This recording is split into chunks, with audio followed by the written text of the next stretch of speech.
trying to track down outstanding people who had close connections of one kind or another with Mr. Hoover, we decided without any hesitation at all that one of the people we should have here on the platform would be a former FBI agent who has been one of the great fighters for freedom and America and all the principles in which we believe for many, many years. And in spite of his still youthful appearance, I can't tell you just how many years those are, but many of you know him for decades, I'm sure. He's done a wonderful job. He has had to curtail his activities to some extent, but he is still doing a wonderful job of research and guidance for those of us who are keenly disturbed.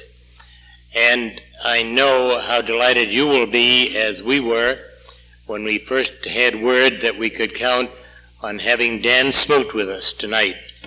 Dan?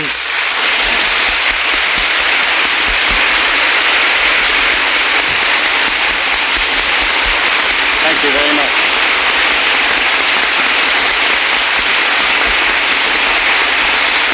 Thank you very much.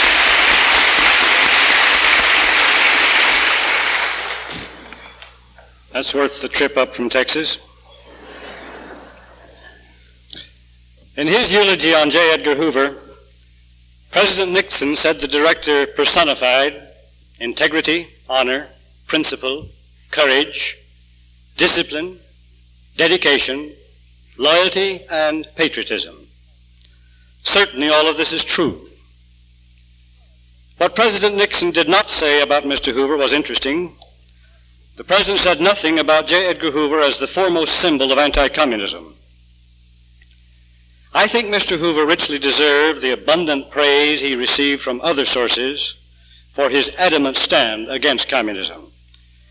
Yet, in my personal view, it was attitude and not really accomplishment that was worthy of praise. Communist influence and power have grown mightily in this country during the past 40 years, not measurably restrained by the work of Mr. Hoover and the FBI. Now, the FBI has discharged its statutory obligations with regard to communism magnificently. The FBI, I suspect, knows more about the official apparatus of the Communist Party in the United States than the Communist Party officials themselves know. But that is relatively unimportant, because the real work of communism is not done by the shabby crowd who constitute the membership and known officialdom of the Communist Party. Communism is being foisted upon us dishonestly by our own elected officials and their appointed bureaucrats and judges, and by such tax-exempt organizations as the Council on Foreign Relations, the National Council of Churches, the National Education Association, the big monopolistic unions, the multi-billion-dollar foundations, and so on. None of these is communistic or subversive by statutory definition. Most of them claim to be anti-communist, hence all of them are beyond the purview of FBI jurisdiction. If the FBI arrested every card-carrying communist in the United States, and it could, and if the courts could somehow be induced to permit prosecution and imprisonment of all of them, the communist movement would not thereby be perceptibly handicapped, as long as we have such men as McGovern and Humphrey and Muskie and Nelson and Mondale and Kennedy and Javits in the Senate and Nixon in the White House.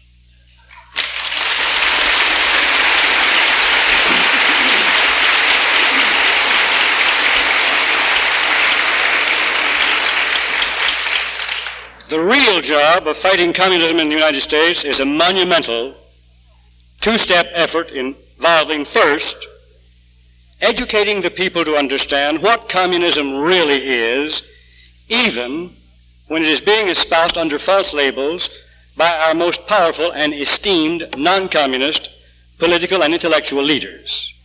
And in second place, follow up political action to sweep from public life all of those powerful communist supporters and to replace them with constitutionalists who will restore our constitutional republic. Now, the FBI does not have jurisdiction, in fact is prohibited by statute and by Department of Justice regulations from engaging in this real educational political fight against communism.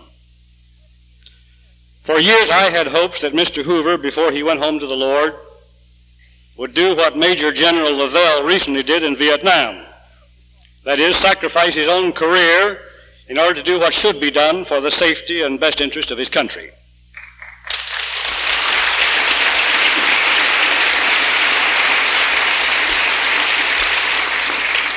In Mr. Hoover's case, that would have meant ignoring Department of Justice restrictions and speaking out to tell the American people the whole truth about who really is promoting communism in this country. At one moment I had high hopes. On the occasion when Mr. Hoover called Martin Luther King the biggest liar in the country, I rejoiced to hear that truth and expected Mr. Hoover to go on and tell it all.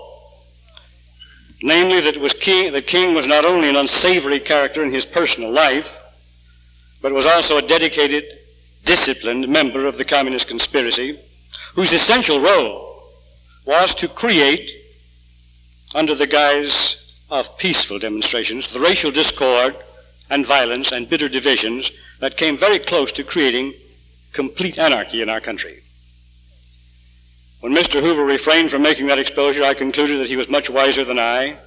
He felt he had better not kick over the traces of established discipline while in office, and thus risk discrediting his immeasurably important reputation. Then I had another hope for Mr. Hoover, the hope that he would resign and write a book before it was too late. Not another book like Masters of Deceit, but a book that Mr. Hoover could have written, naming the people and organizations really responsible for giving communism a vice-like grip on the jugular vein of this great nation. But he stayed in office until our Lord ended all of his aches and ecstasies, and the book was never written. But in the legend and the reality of what Mr. Hoover really was and what he did, there is a lesson that could be more important to our country than the exposure which he could have made but never did. A lesson about power. Back in the 1930s, before Congress passed the Lindbergh Law establishing federal jurisdiction in kidnapping cases, the gang of Alvin Karpus and Basil Banghart was caught by state authorities, tried and convicted in state court on charges of kidnapping, and sentenced to long prison terms in the Illinois State Prison at Joliet. In 1942, Karpus, Banghart, and several of their gang members broke out of Joliet. The FBI found them in Chicago, and after a shootout, arrested all of them. It was a brilliantly conceived and executed FBI operation. No loss of life except that of one gang member named O'Connor, who was killed by FBI men during the gunfight. But after it was all over, the question did arise, what jurisdiction did the FBI have? They were prisoners of the state of Illinois, serving time for violating state law. They escaped from a state prison. They hadn't even crossed the state line. What federal law had they violated? Mr. Hoover answered the question. He said they violated the Selective Service Act because when they left Joliet, they failed to notify a draft board of their forwarding address.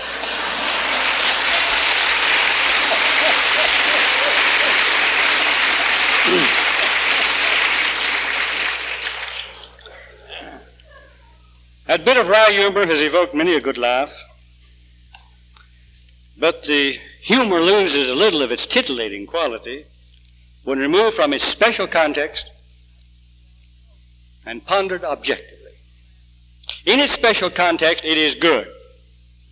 A swaggering gang of dangerous thugs had been removed as a threat to society, and government's jurisdiction for the surgery rested on a technicality that makes a good yarn to enliven an after-dinner speech. But in another context, it might be grim instead of funny. If law can be stretched to ensnare Karpus and Banghart, and more importantly, if the power to stretch the law or not to stretch it is in the hands of someone not thoroughly devoted, as J. Edgar Hoover was, to high ideals of justice, fairness, and respect for constitutional limitations, who might become the victim of some future stretching. Larry Bunker, Cleon Skousen, Bob Welch, Clyde Watts.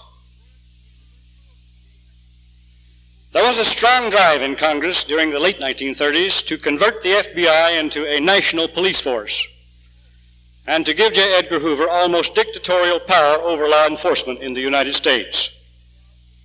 The one man who scotched that drive was J. Edgar Hoover himself. In thus rejecting power, Hoover not only behaved in a way absolutely unique in the annals of bureaucracy, but he also made the single greatest contribution to the cause of liberty and constitutional government that any civil servant of government has made in the 20th century. Congress did not succeed in making Hoover head commissar of a national police force. But through the years, it did heap upon Mr. Hoover's FBI enormous investigative power. More power than should be reposed in any federal police agency, and much of it based on laws that are wholly unconstitutional. Most of us felt reasonably safe when that power was in J. Edgar Hoover's hands, because we did not feel that he would ever use it against the best interests of our country. I knew he wouldn't. But Mr. Hoover's gone now, and the power that was given to him is in other hands. I know little about the present acting director. He may be a splendid person. Certainly I have no reason to say that he is not. But that's not the point. And it wasn't really the point when Mr. Hoover was alive either. The point is that we too easily forget the warning of Thomas Jefferson in questions of power. Speak to me not of confidence in men, but bind them down from mischief with the chains of a constitution.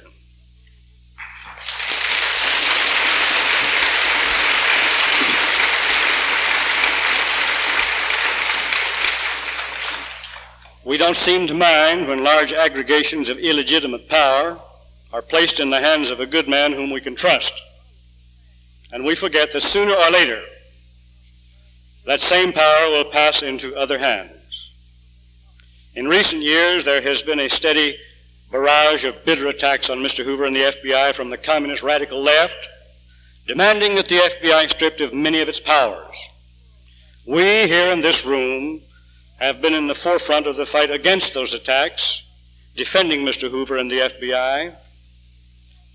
It was proper that we do so, because Mr. Hoover was our foremost symbol of anti-communism.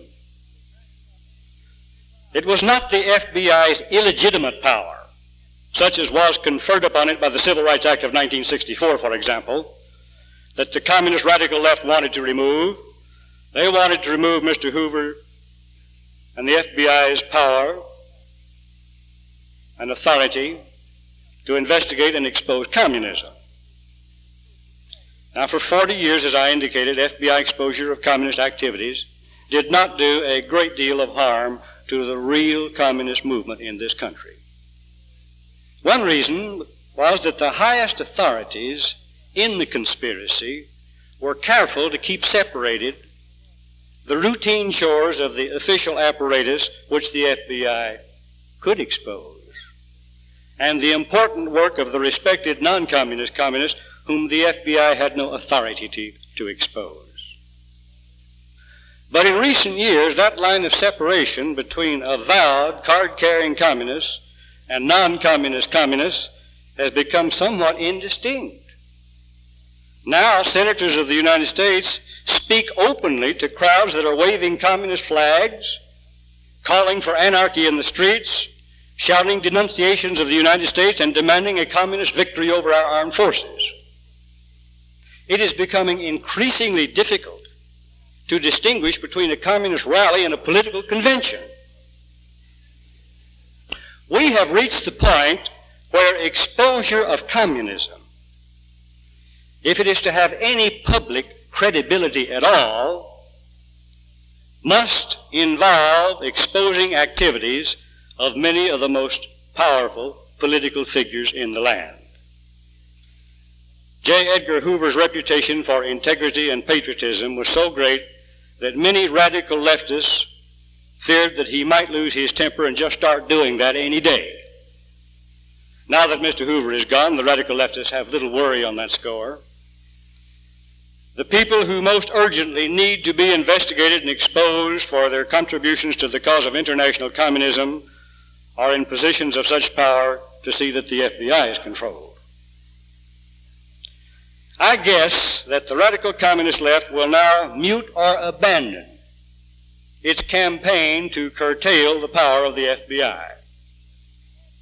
But I confess to you, if it does not, I, for one, am not going to have very much to say on the subject anymore.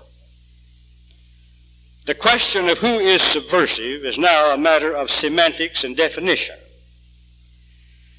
And the people in position to make the critical definition are, of course, in government. If by subversive you mean someone who wants to restore constitutional government in the United States, and to that end wants by legal means to undermine the power of the socialist communist cabal now in control, then you're pointing the finger straight at me. The Attorney General's list of subversive organizations could change, you know. Instead of containing the name of the Communist Party and of known communist fronts, that Attorney General's list could contain such names as the New England Rally for God, Family, and Country, the John Birch Society, and all other known patriotic groups. With J. Edgar Hoover gone, we cannot afford total complacency in the knowledge that the FBI investigates subversive activities. And I, for one, won't be as indignant as I have been in the past if the radical communist left renews its howls to curtail the power of the FBI. We should look upon the FBI as upon any other federal agency. If it seeks or gets without seeking power that cannot be traced to some specific grant of authority in our Constitution, we should oppose it, just as we oppose the illegal empire building of all other agencies of government.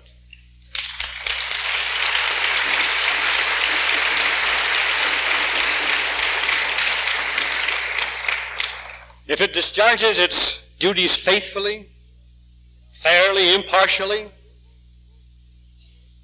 regardless of race, creed, or color, or political party, within the bounds of statutes that are clearly constitutional, then we should thank God for saving us from our own folly. Our folly of applauding too easily while an agency of government acquired more power than it ought to have, merely because we had implicit trust in the man who then directed that agency. I, for one, shall try in all matters in the future to remember, as I hope you will, the warning of Thomas Jefferson. In questions of power, speak to me not of confidence in men, but bind them down from mischief with the chains of the Constitution. God bless you.